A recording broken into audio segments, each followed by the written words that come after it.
Hi there, you guys on YouTube land. This is Ed once again on the subject of God's abundant grace.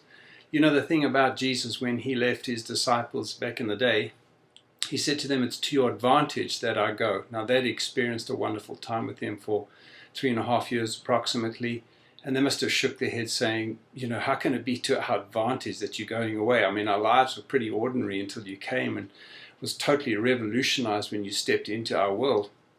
And now you're telling us that it's to our advantage. Well, they didn't understand at that particular point the role of the Holy Spirit. And so I want to talk just briefly about the role of the Holy Spirit being to our divine advantage. And I think the key thing to remember about this, just by way of introduction, is that the Holy Spirit has come to live within us, within our hearts. That he's come in order to write God's law on the tablets of our heart, so that our lives that we live as Christians are lived from the inside out, rather than looking at some dead, cold stone set of laws that bring condemnation and guilt and shame, because we always fall short of those top 10, the 10 commandments of God.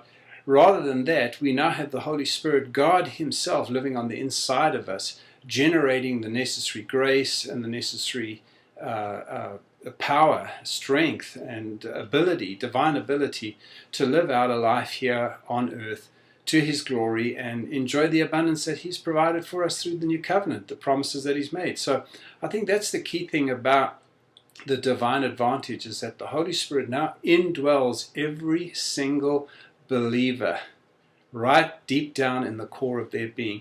We've been washed, we've been regenerated by that Spirit, the Holy Spirit.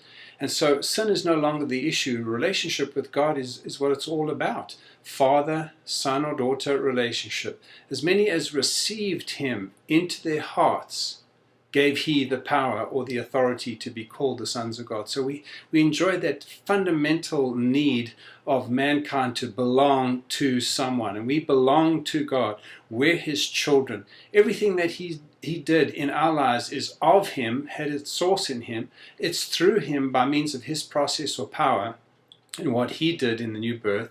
And then it's to him. We live our lives now from this point on for his glory, for his purposes, to him, unto him. We have a focus, we have the right focus. And so only the Holy Spirit is the one who can cause that to happen in our lives. Otherwise, we're going to be off on the left here and on the right there, trying to do things that we think is appropriate. But when we have that internal gyroscope, so to speak, of the Holy Spirit leading us, because Romans chapter 8, verse 14 and 15 talks about they that are the sons of God are the ones that are led of his Spirit.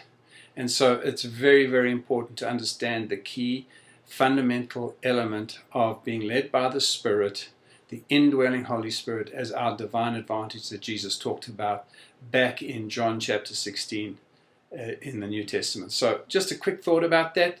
Hope you enjoy.